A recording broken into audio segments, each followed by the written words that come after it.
Je suis vraiment désolé, je ne sais pas ce qui s'est passé. Est-ce que c'est la charge sur la connexion ou autre chose, ou un autre problème? Quoi qu'il en soit, je suis vraiment désolé.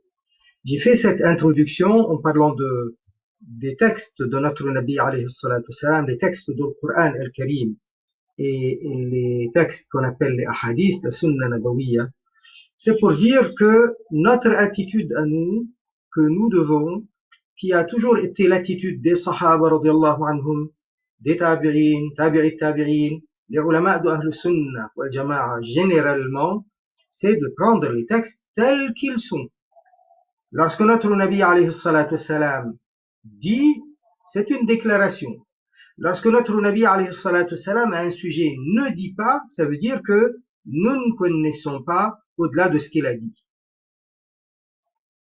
Même dans l'ijtihad, le mujtahid, lui, quand il est en train de faire un ijtihad, ce qu'on appelle légalement ijtihad, jurisprudence, c'est forcément à partir de textes.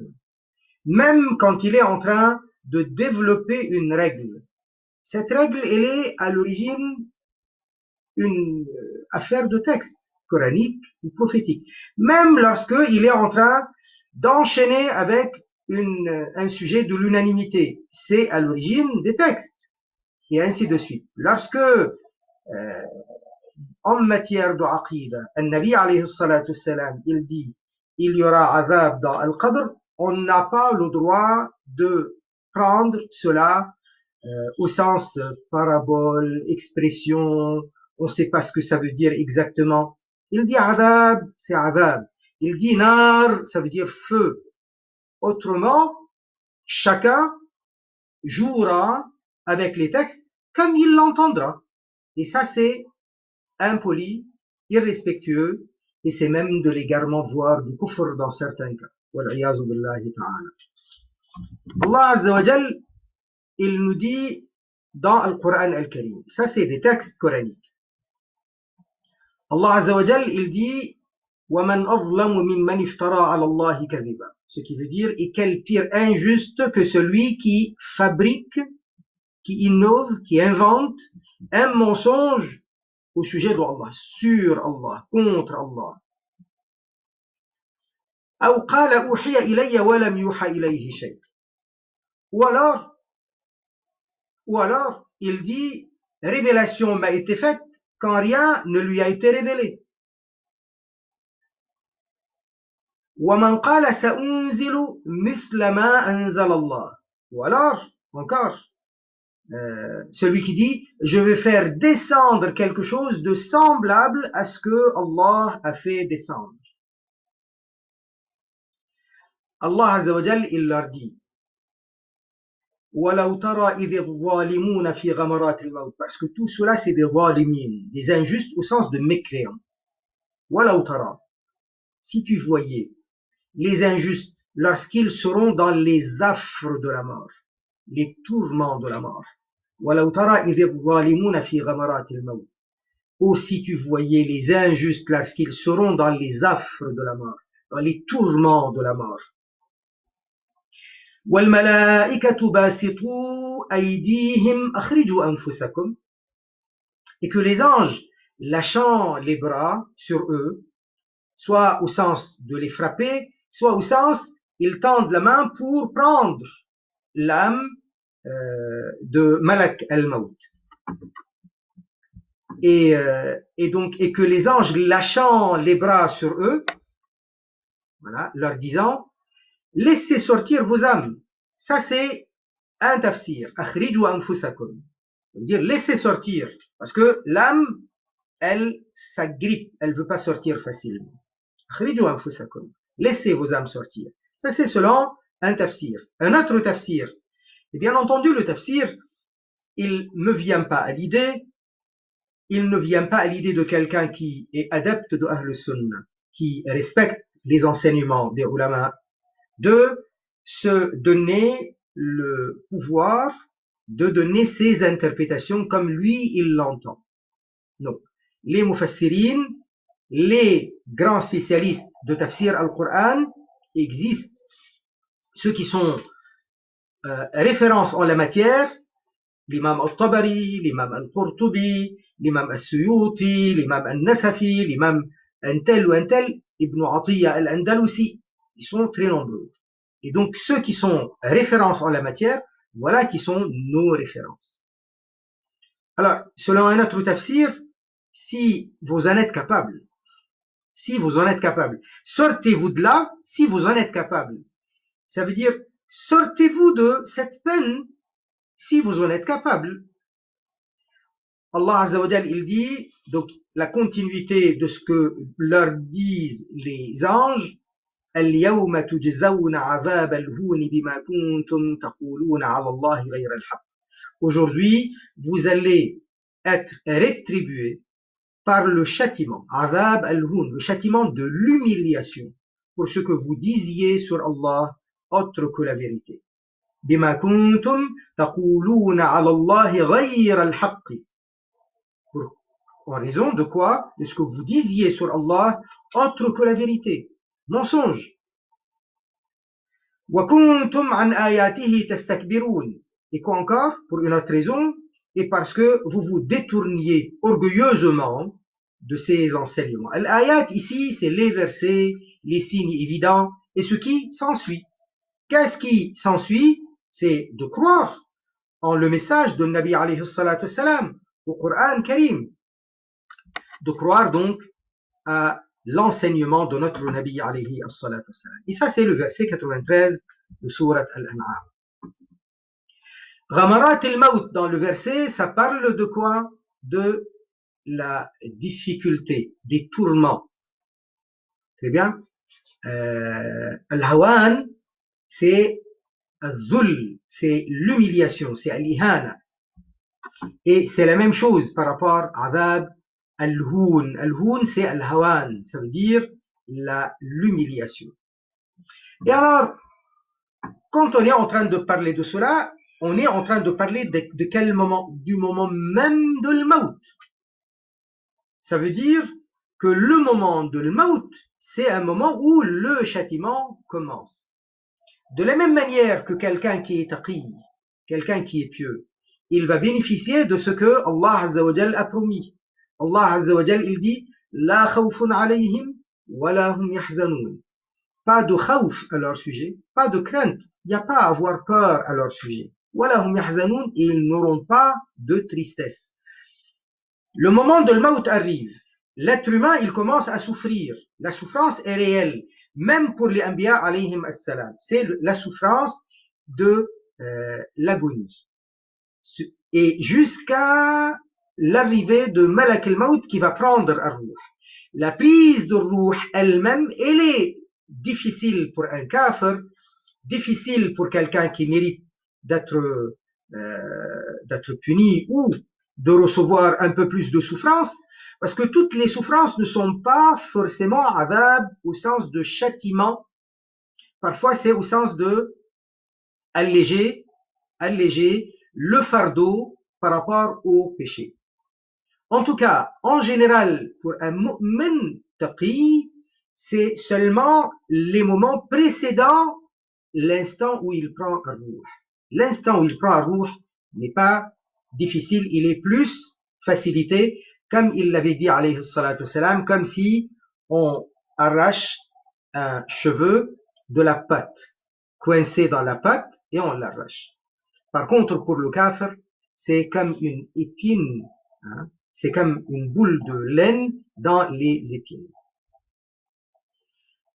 Alors, ça c'est le début de Azab al-Qabr aussi.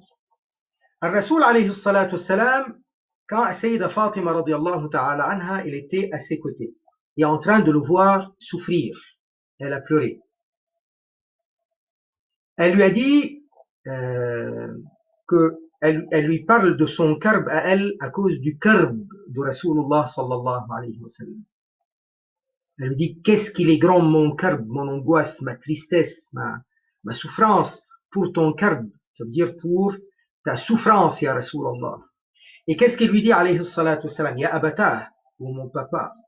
Et le prophète, alayhi salatu wassalam, il lui dit, laysa ala abiki karbun ba'da al-yawm. au-delà de ce jour, ton père n'aura plus jamais aucun karb, aucune souffrance.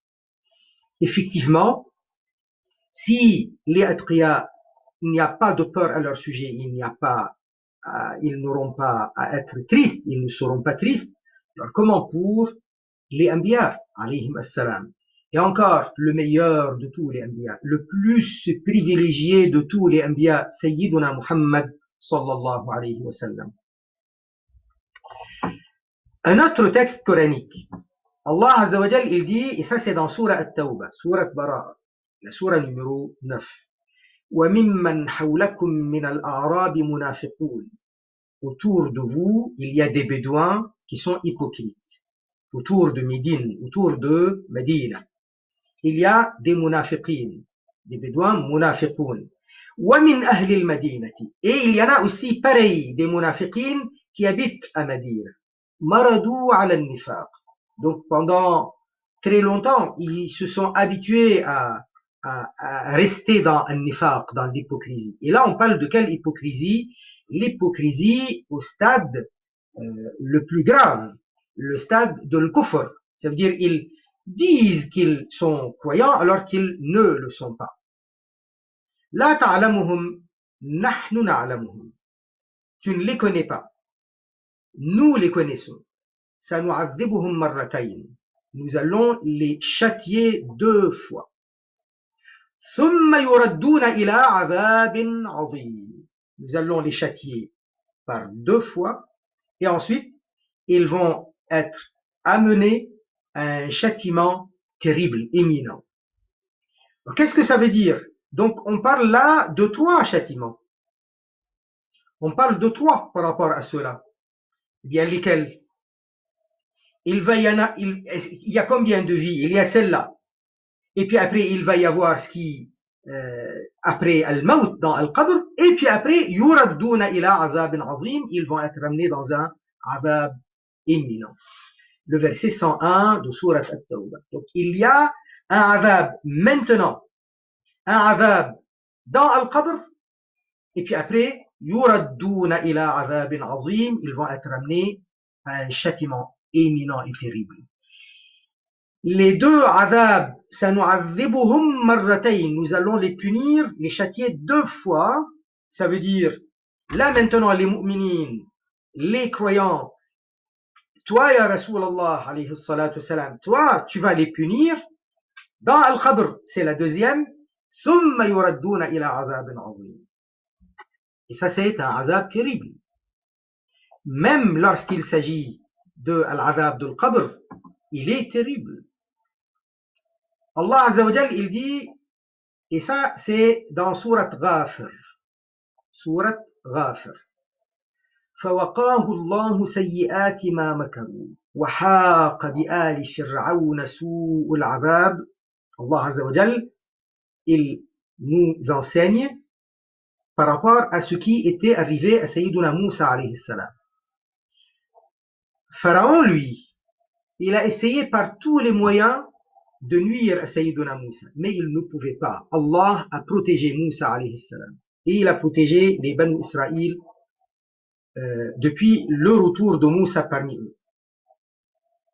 On sait que Moussa alayhi salam, il a vécu dans le palais de Pharaon jusqu'à l'âge de 30 ans. À l'âge de 30 ans, il y a eu le problème avec la famille de Pharaon, la cour de Pharaon, parce que Moussa alayhi salam se trouvait dans le marché et il a remarqué 2 hommes qui se battaient. L'un, il est de Banu Israël et l'autre, il est de la cour de Pharaon. Ceux qui sont de la cour de Pharaon, ils sont au pouvoir, ils sont riches. Ceux qui sont de Banu Israël, ils étaient maltraités, ils étaient rendus à l'esclavage. Donc de conditions sociales sans défense. Conditions sociales très médiocres. Donc Moussa alayhi salam, il vient, il intervient. Il voit celui qui a une ascendance sur l'autre, c'est-à-dire plus fort, il le repousse. Quand il le repousse, Sayyiduna Moussa alayhi salam, il voulait tout simplement le pousser afin qu'il ne nuise pas aux Israélites. Les Banu Israël, à cette époque-là, c'était les musulmans principalement. C'était les musulmans principalement. Ça ne veut pas dire qu'il n'y avait pas d'autres musulmans sur la terre.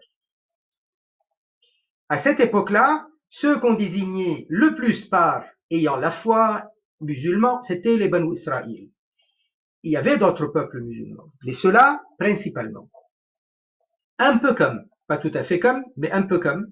Aujourd'hui, lorsqu'on parle des Arabes, on désigne les musulmans. Ceux qui détestent les Arabes en général, c'est parce qu'ils détestent les musulmans. On sait très bien qu'il n'y a pas que les Arabes qui sont musulmans. C'est pas tout à fait la même chose que ce qui était à l'époque, mais c'est pour comprendre que lorsqu'on parlait de Banu Israël à cette époque, ça veut dire qu'on parlait des musulmans. Même si parmi eux, il y avait des munafiqines, des mécréants, mais essentiellement c'était ça. Et ça ne veut pas dire qu'il n'y avait pas d'autres musulmans ailleurs sur cette terre. Là, la situation n'est pas tout à fait la même, mais comme aujourd'hui, nous parlons, les gens parlent des peuples arabes, des pays arabes, des arabes, on parle généralement en désignant des musulmans. On sait très bien que parmi les musulmans, excusez-moi, parmi les arabes, il y a des non-musulmans déclarés, chrétiens, juifs ou autres, ou athées ou autres. Et on sait très bien que les musulmans non arabes, les peuples musulmans non arabes sont beaucoup plus nombreux que les arabes, quoi qu'il en soit. Donc là, on parle de musulmans. Moussa alayhi salam, donc il pousse le pharaonique, il tombe, il meurt. Le lendemain, il voit le même Israélite en train de se battre avec quelqu'un d'autre. Et cet Israélite, finalement, c'est lui qui cherche les problèmes. Moussa alayhi salam, il lui dit, je vois que c'est toi qui cherches les problèmes. Et là, ayant peur, qu'est-ce qu'il dit en public? Il dit, tu veux me tuer comme tu as tué l'homme hier. Alors que la veille, on ne savait pas qui avait tué cet homme, même si c'est accidentel et par erreur. La nouvelle arrive dans la cour de Pharaon. Et là, Pharaon, il comprend que Moussa alayhi salam, finalement, quand il l'a recueilli, il était bébé. Il pensait que ça pouvait être un bébé de Banu Israël et il voulait le tuer. C'était son épouse, Sayyida Asiya bint Muzahim, qui elle, parmi les meilleures dames au monde, Sayyida Maryam, Sayyida Asiya, Sayyida Khadija, Sayyida Fatima, radiyallahu ta'ala anhum. Donc elle l'a tenu, elle a dit, moi j'ai pas d'enfant, donc on le prendra comme un enfant, etc. Donc il a grandi dans cette maison. Moussa alayhi salam reçoit la nouvelle d'un mu'min de la cour de Pharaon. Ça veut dire un Égyptien qui n'est pas de Banu Israël et qui était mu'min. Donc il entend le complot, il va chercher Moussa alayhi salam et lui dit, attends, attention, ils sont en train de comploter, ils veulent t'arrêter pour te tuer. Moussa alayhi salam, il quitte le pays. Et c'est là qu'il va faire le voyage jusqu'à Madian. Madian, donc il va traverser l'Égypte, il quitte l'Égypte, il va traverser le désert du Sinaï. Il va vers l'est. Il va traverser, donc il va arriver vers la Jordanie et il va descendre vers le sud pour arriver à Madian. Et c'est là qu'il rencontre les deux filles qui sont en train de faire le pâturage, etc. Donc, Moussa alayhi salam, il se marie là-bas et il va rester 10 ans, jusqu'à l'âge de 40 ans. Il vient pour retourner en Égypte. C'est là qu'il reçoit la révélation, à l'âge de 40 ans. Allah lui ordonne d'aller en Égypte. Il va en Égypte et il va interpeller le pharaon et il va l'inviter à la foi. Et s'il ne veut pas, donc qu'il le laisse partir avec les Banu Israël. Il est resté pendant 40 ans. Il est resté pendant 40 ans en Égypte. Le pharaon, il n'arrive à rien faire contre Moussa alayhi salam. À chaque fois, il dit, je vais le tuer, laissez-moi le tuer, laissez-moi faire. Mais il n'arrive à rien faire contre Moussa alayhi salam. Et il a fini, Moussa alayhi salam, au bout de 40 ans. Il a fini par partir avec les Banu Israël, quitter l'Égypte et traverser la mer avec les 12 chemins. Quoi qu'il en soit, Allah Azza wa Jal, il résume ça avec cette ayah 45 de sourate Ghafir, فَوَقَاهُ اللَّهُ سَيِّئَاتِ مَا مَكَرُوا. Allah l'a protégé alors des maux, des complots, du mal de leurs complots. وحاق, et en parallèle, وحاق بآل فرعون سوء العذاب. Et le pire azab, le azab mauvais, très humiliant, il s'est abattu sur la cour de Pharaon, sur les adeptes de Pharaon. Là, il ne s'agit pas de seulement la famille. Les adeptes, les ministres, les soldats, ceux qui se battaient pour Pharaon, parce que pour eux, c'était leur orgueil, leur fierté. Allah Azza wa Jal, il dit dans le verset suivant, toujours en parlant de Al-Pharaon, ça veut dire les adeptes de Pharaon, pas seulement sa famille. النار يعرضون عليها غدوا وعشيا. Le feu, ils y sont présentés matin et soir. ويوم تقوم الساعة أدخلوا آل فرعون أشد العذاب. Et le jour où الساعة aura lieu, l'heure du jour dernier aura lieu, alors faites entrer Ala Pharaon. Ici, Ala Pharaon, c'est pas seulement Pharaon et sa famille. C'est tous ceux qui sont adeptes de Pharaon. Ceux qui ont marché avec la croyance, avec l'arrogance, avec les idées, avec la tyrannie de Pharaon. Faites entrer les adeptes de Pharaon à Shadd al-Adhab, dans le tourment le plus dur. Ça voudrait dire quoi? Ils sont présentés au feu matin et soir, et puis après, et au jour de l'Qiyamah, faites-les entrer dans le tourment le plus dur. Ça veut dire que leur présentation au feu, c'est au cours de cette vie, maintenant. Allah Azza wa Jal, il dit dans le Coran al-Karim, يثبت الله الذين آمنوا بالقول الثابت في الحياة الدنيا وفي الآخرة ويضل الله الظالمين ويفعل الله ما يشاء. Très bien. Ça, c'est dans Surat Ibrahim. Allah Azza wa Jal confirme ceux qui ont eu la foi avec quoi? Il les stabilise, il les confirme, il leur donne la stabilité avec al-qawl al-thabit, avec la parole ferme, la parole établie. Ça veut dire celle qui a de la valeur, c'est celle qui a un poids, qui a de l'importance. C'est celle-là la parole ferme, thabit, établie. Fil hayat ad-dunya wa fil akhirah, au cours de cette vie d'ici-bas et dans l'au-delà aussi. Wa yudillu Allahu adh-dhalimin, et Allah égare ceux qui sont injustes au sens de mécréants. Wa yaf'alu Allahu ma yasha, et Allah Ta'ala il fait ce qu'il veut. L'imam al-Bukhari il rapporte dans le Sahih de Sayyiduna al-Bara ibn Azib radiyallahu ta'ala anhu, d'après un Nabi alayhi salatu wassalam, إذا أقعد المؤمن في قبره أتي. Lorsque le mu'min il se fait, on le met en position assise dans le qabr, on vient à lui. ثم شهد أن لا إله إلا الله, et ensuite il va dire la shahada, la ilaha illallah, wa anna Muhammadan Rasulullah, et que Muhammad est le messager d'Allah. فذلك قوله يثبت الله الذين آمنوا بالقول الثابت. C'est ça alors ce que veut dire la ayah. Allah confirme ceux qui avaient la foi avec la parole qui est établie. Ça veut dire nazalat fi azab al-qabr. Elle est révélée au sujet de azab al-qabr, du châtiment de al-qabr, de la tombe. Et là, il s'agit de ceux qui auront la félicité. طيب. Allah Azza wa Jal confirme la vie dans Al-Qabr. Lorsque, après la bataille de Badr, il a enterré dans une fosse commune les mouchriquines de Quraysh. Ils étaient 70. Al-Nabi alayhi salatu wassalam s'est mis devant Al-Qalib. On l'appelle Al-Qalib parce que c'était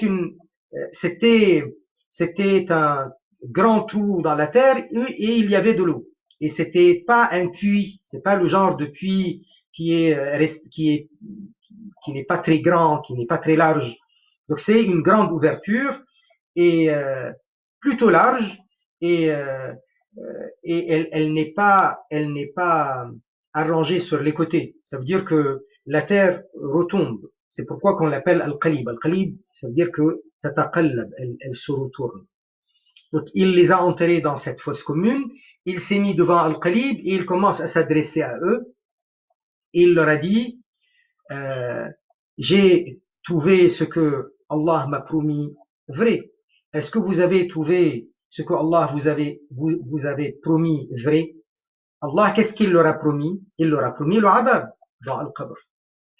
Et là, Sayyiduna Omar radiallahu ta'ala anhu qui lui demande pour apprendre. Il lui dit, Ya Rasulallah, il dit, Tad'u amwatan, tu es en train de t'adresser à des morts. Et le prophète alayhi salatu salam qui lui répond, Wama antum bi asma'a minhum walakin la yujibun. Vous n'entendez pas mieux qu'eux. Ça veut dire ils entendent mieux que vous, parce que je m'adresse à eux, je suis à côté d'eux. Ils entendent ma parole mieux que vous. Walakin la yujibun. Mais ils ne répondent pas.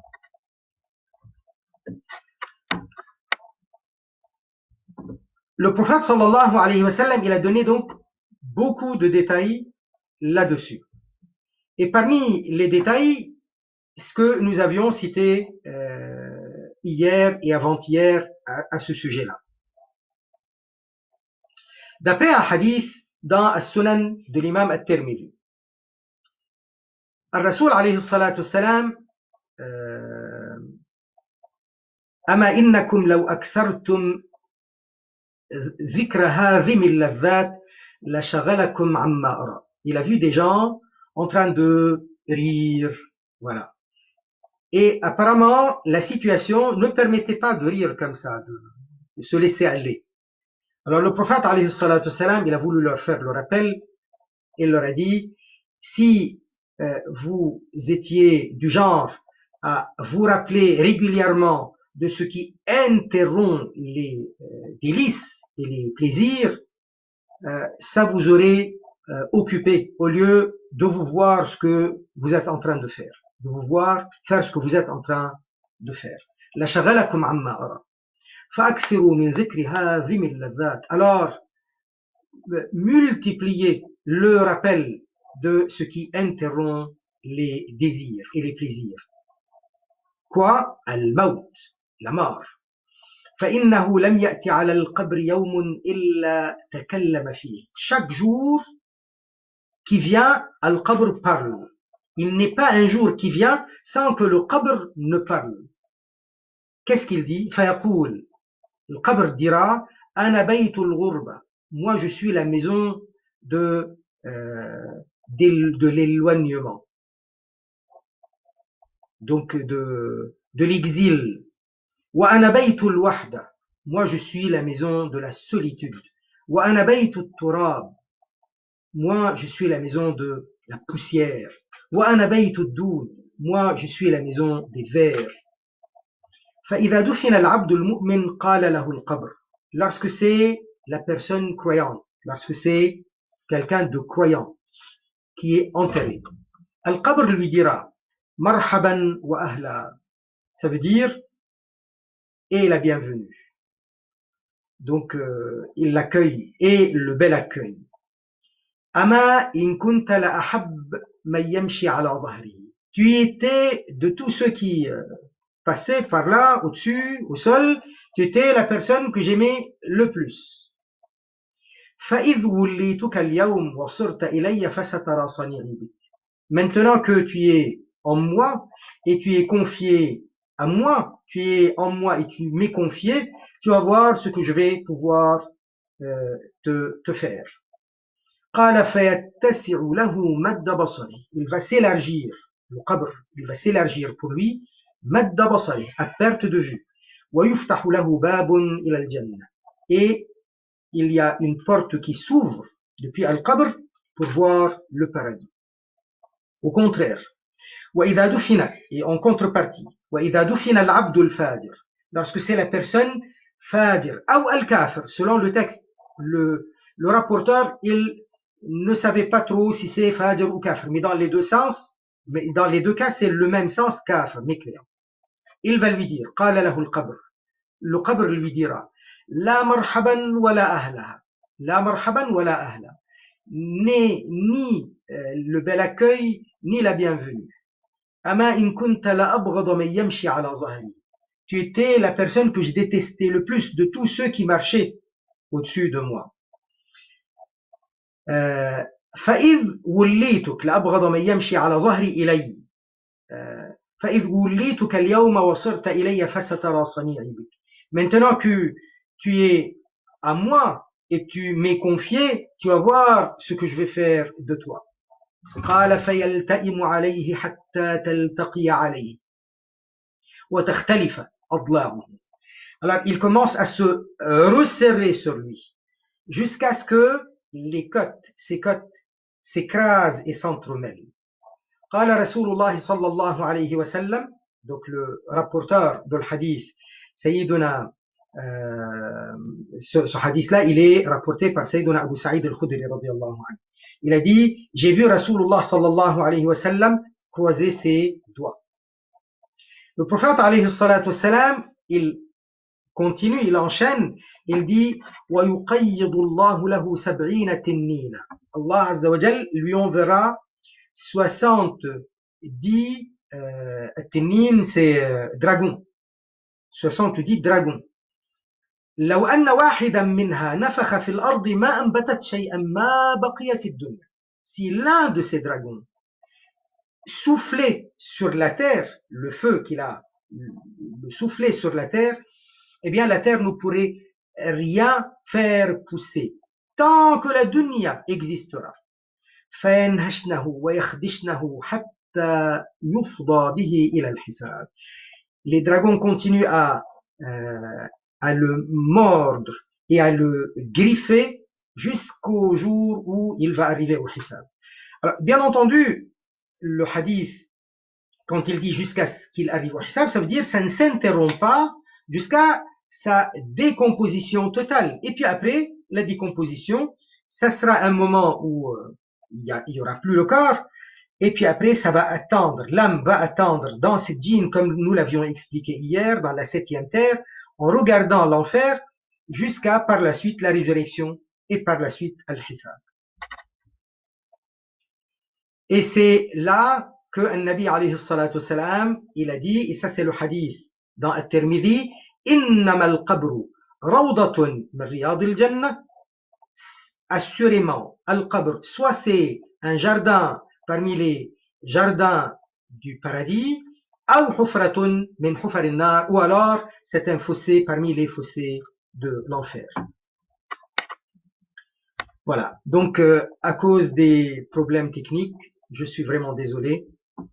Wa subhanallah walhamdulillah, wa la ilaha illallah, la ilaha illallah, la ilaha illallah. اللهم صل على سيدنا محمد وعلى آله وصحبه وسلم.